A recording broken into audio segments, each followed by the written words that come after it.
The inauguration of the 47th president has a lot of people talking. Now that Donald Trump's back in office, here's what they can't stop talking about.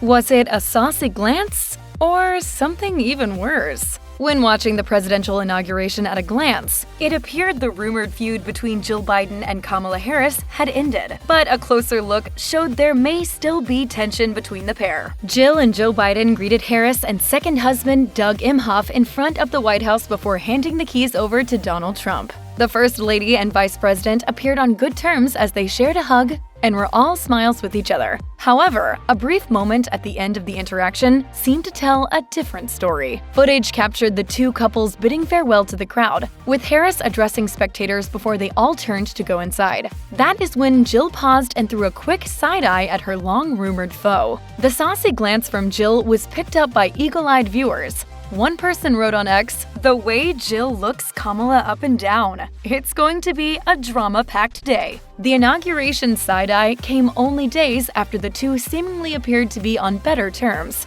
A photo showed Jill and Harris awkwardly clutching hands in the Oval Office while Joe gave his farewell address to the nation on January 15, 2025. The moment came when Joe said, "She and Doug have become like family, and to me, family's everything."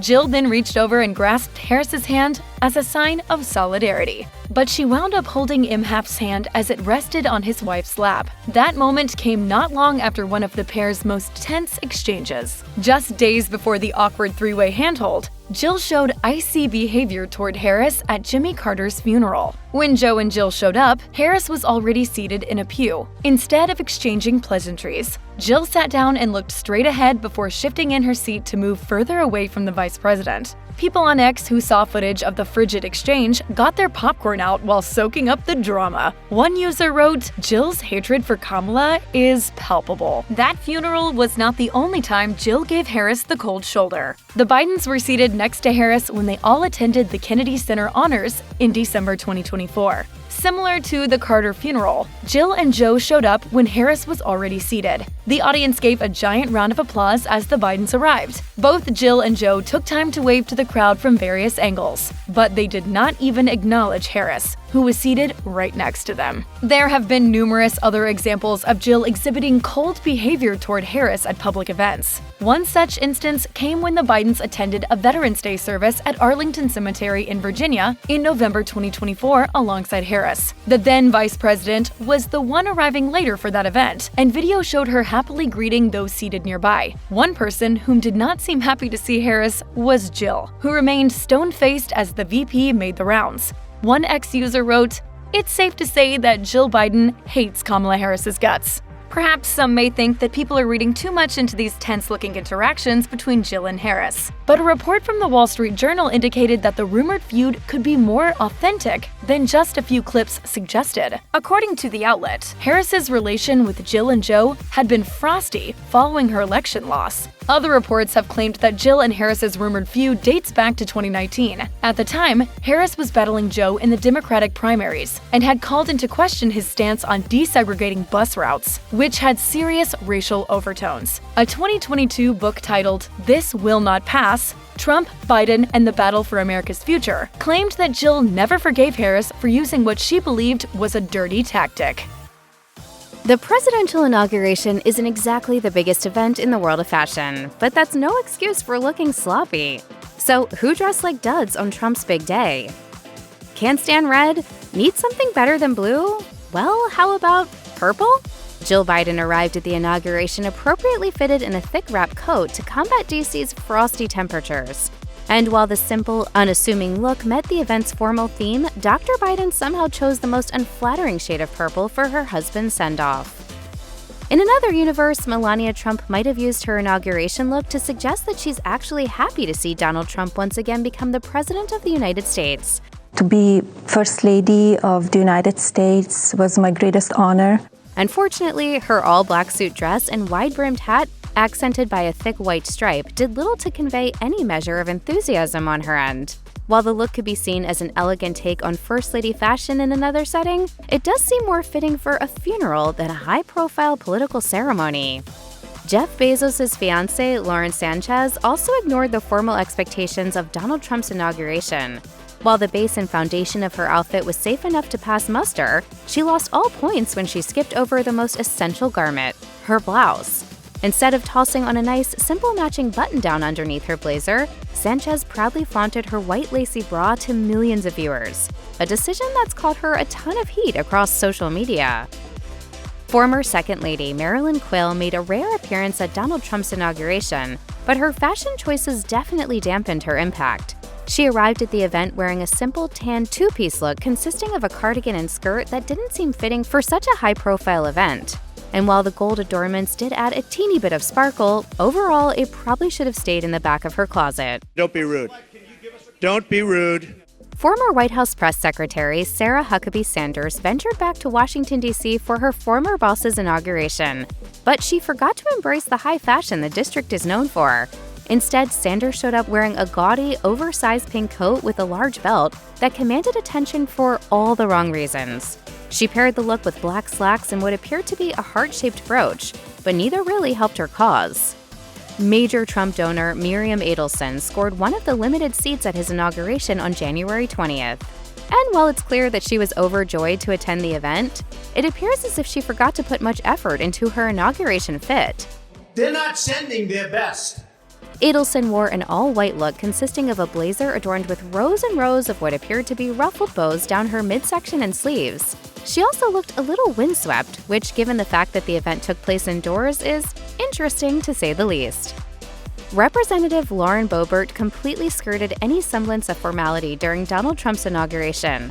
While most of her political peers were buttoned up to protect them from the frigid temps that blanketed Washington, D.C., Boebert decided to turn out in a little red sleeveless dress that left little to the imagination.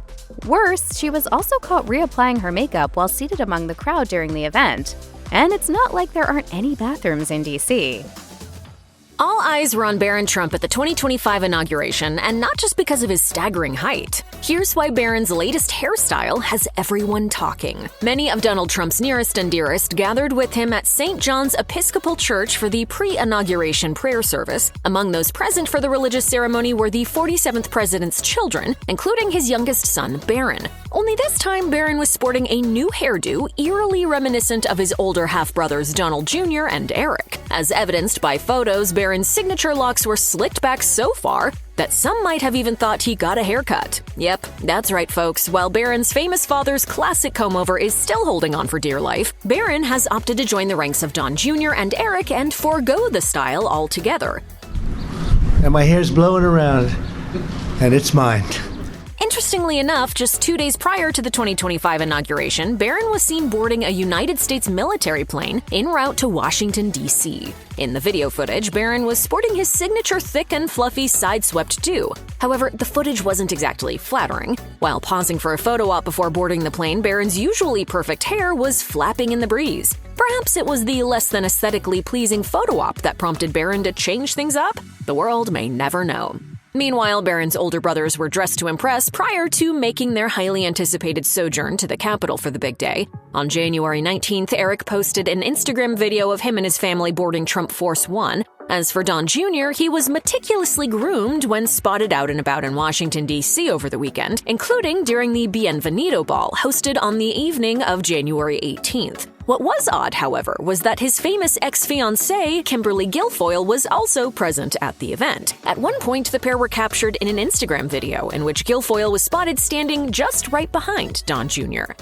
The best is yet to come! It should be noted, however, that Barron's hairstyle isn't the only thing he's borrowing from his famous brothers. The youngest Trump is also planning to follow in his brother's steps with a foray into the real estate world. According to business documents, Barron formed his own real estate business in July 2024. However, it's reported that following his father's presidential campaign victory, the company was dissolved so as not to distract from Trump's return to power. Alas, one of Barron's business partners exclusively told Newsweek that the plan is to get back to business in the spring. Meanwhile, on December 11th, Eric Trump announced the launch of his own real estate venture, Trump Tower Jeddah. Eric gushed in an Instagram post, "Incredibly proud to officially launch a project that has been underway for many months. This will be our 5th project together and among the most luxurious buildings anywhere in the world." As for Don Jr., while he's had his hand in the family biz of real estate for many years, recently he's played an integral role in his father's presidential campaigns. Still, it was Eric who accidentally confirmed he wants to be just like his dad, floating the idea that he might be interested in running for president in 2032. Like father, like sons.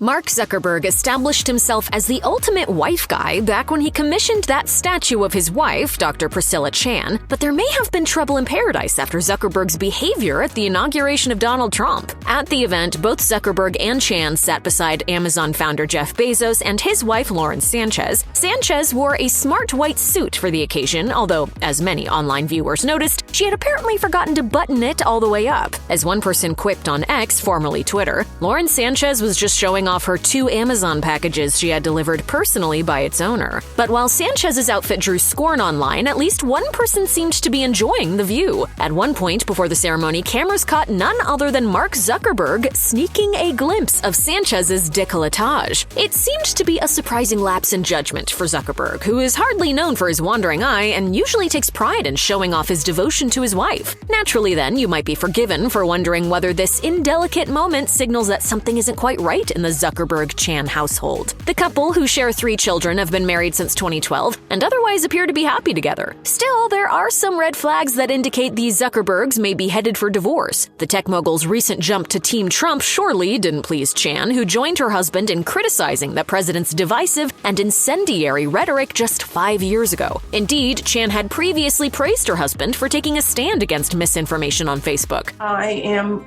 proud of how he's been handling all of this. Zuckerberg's later concession to the Trump vision of free speech on his platform seems quite contrary to the ideals the couple once supported. So is this latest transgression the sign of a growing rift between Zuckerberg and Chan? Or is it just a husband getting caught looking where he shouldn't? The jury's out on that one, for now.